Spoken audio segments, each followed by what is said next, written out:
Vatsimpana et Dieu Pasteur RATIANARIVO Rabarijaona. Aoka iombavaka tsikariavana. Ry Andriamanitra ray zanaka fanay masina mbola midera sy mankalaza ame voninahitra anao zahay raha tratra indray izao andro zao. Eny efa narovanao sy ny tantaninao ka tratra izao fahazavan'ny andro izao. Vedina trapamonjena. Miarabanao mpanetretena ry tompony tompo sy mpanjaka ny mpanjaka. Ary mankataka indrindra ny famindram-po avy aminao, ny fanadiovanao amin'ny alanao sarobidy, ary ny fanatrehanao amin'ny alan'ny fanao masina. Avia fanay masinao mesa mahery tena anatinay, ary koa anivonay, mba handrenesanay ny teninao, teny fiainana. Eny tsy mendrika anao zay kanefa noho ny fitiavanao sy ny famindramponao, dia avelao mba handre ny feonao amin'izao rahatsitoana izao. Mitenena tompo araka ny fombanao voninkaino izay mpanomponao, amenaranao Jesosy Kristy avy any Nazareta. Alleluia. Amen. Ny tenin'Andriamanitra voalahatra amin'ny bokin'ny Galatiana toko voalohany andininy fahenina sy ny fahafito ry havana malamy tompo no tenin'Andriamanitra tonga amintsika. Galatiana toko voalohany andininy fahenina sy ny fahafito, Galate 1:6 et 7. Amenaran' Jesosy. Gaga aho raha mifindra faingana toy izao ianareo hiala amin'izay efa niantso anareo tamin'ny fahasoavan'i Kristy ho amin'ny filazantsara hafa, izay tsy filazantsara akory, fa saingy misy ny sasany mampitabataba anareo ka tamatika ny filazantsara ny Kristy. Amen. Ny filazantsara marina ry havana nolo-hevitra ho amintsika, dia ny fiadanan'ny tompo ane hitoetra ampontsika tsirairay avy. Paoly apôstôly izay nanoratra ity taratasy ity ho an'ny fiangonana tany Galatia no manoratra izany mazava loatra, ary ny fanay masina mamangy antsika tsirairay avy sy tokantrano amin'ity anio ity. Amin'izao vanim-potoana ianantsika izao dia maro ny olona, navondron'olona, fikambanana milaza fa kristianina, kanefa misy aza tena fiangonana mihitsy, dia tsy mitory tanteraka intsony sy feno ny filazantsara ny Jesosy Kristy, fa mitondra zavatra hafa, fampianarana hafa, fahendren'olombelona, filozofia maro samihafa. Ny Baiboly nefa dia manambara mazava tsara fa tsy misy afa-tsy ny filazantsara tokana dia ny filazantsara ny Jesosy Kristy araka ny andinin'ny fahafito no filazantsara izay nosoratana nentin'ny Jesosy Kristy ho antsika. Izany dia tonga tamintsika tamin'ny alan'ny fanambaran'ny Jesosy Kristy sy ny tsindrimandry avy amin'ny fanay masina.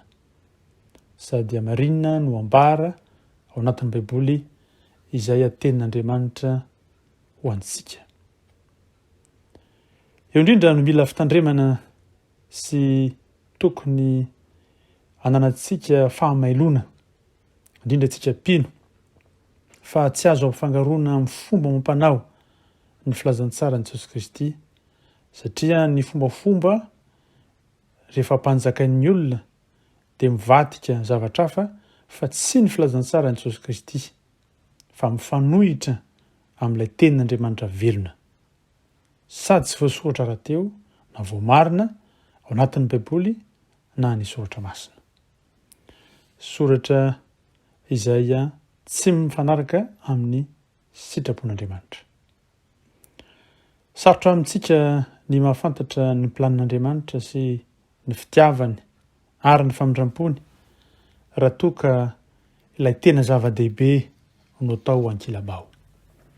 Ry havana ny tompo dia mampatsiahy antsika ary ny fahamarina araka ny soratra masina izay mila lazaina mivantana sy mahitsy.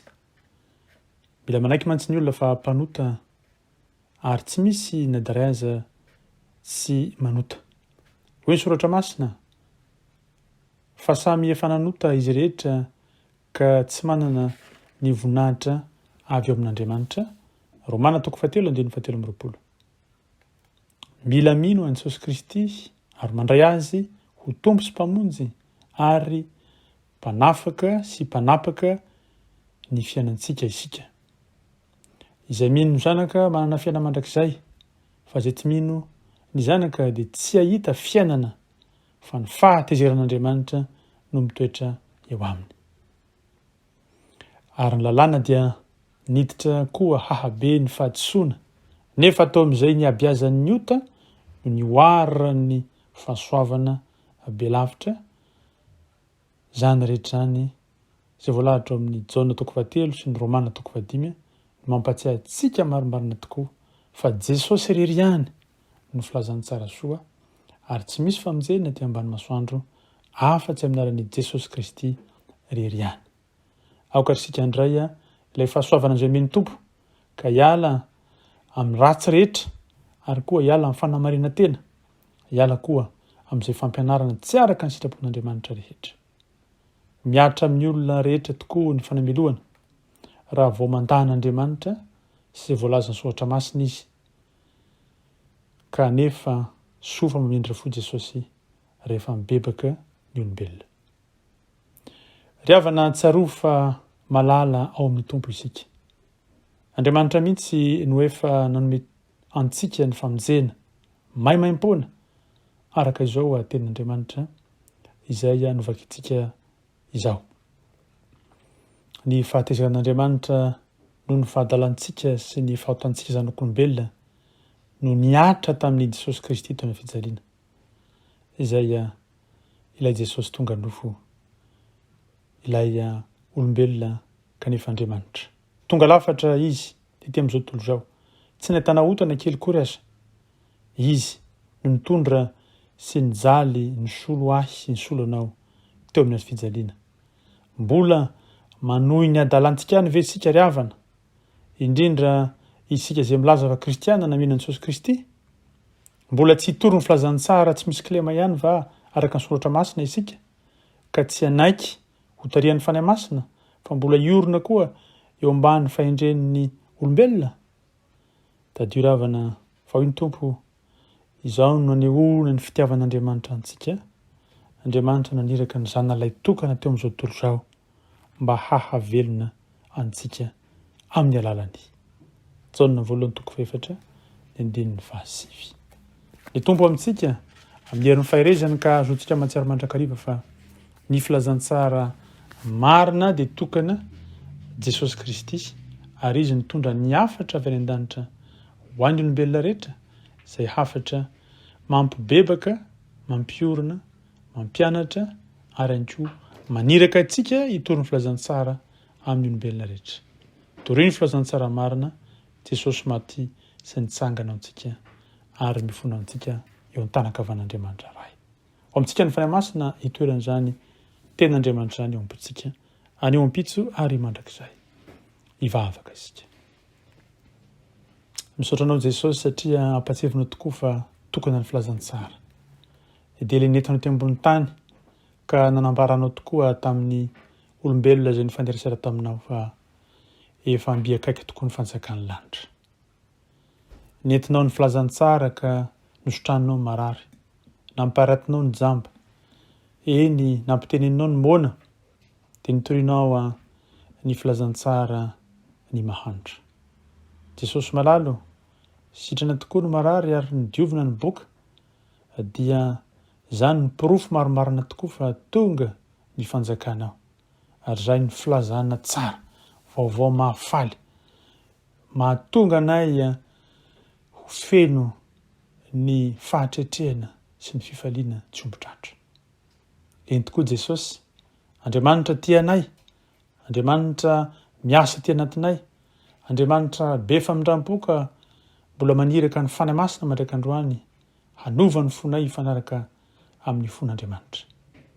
Misaotra anao Jesosy Tompo satria no ny fanekenao tao amin'ny fijaliana no faty izany. Ary ankehitriny izay dia faly sy ravo satria mandeha amin'ny lalana tena izy izay fanomanao. Mandeha amin'ny filazantsara izay nitorianao. Mihaino ny filazantsara izay ambaranao ary manatanteraka ny sitrakao isan'andro.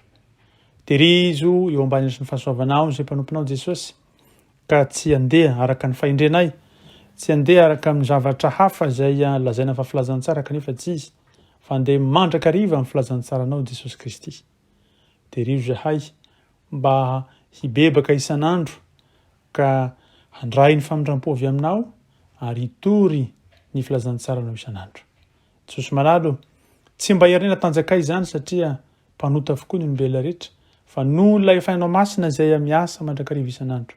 Fanahy masina manovà mandrakarivanay araka nisitraky ny fonao. Fa ny masonao midina ty anatinay mampiareza anay. Fa ny masonao aoka ny teninao velona mbola novana isan'andro ary hitaridanana anay, ahatonga anay ho mpianatra Jesosy Kristy, ka ahatonga anay Jesosy ho feno ny fitiavanao ary ho tarihan'ny fananao masina isan'andro.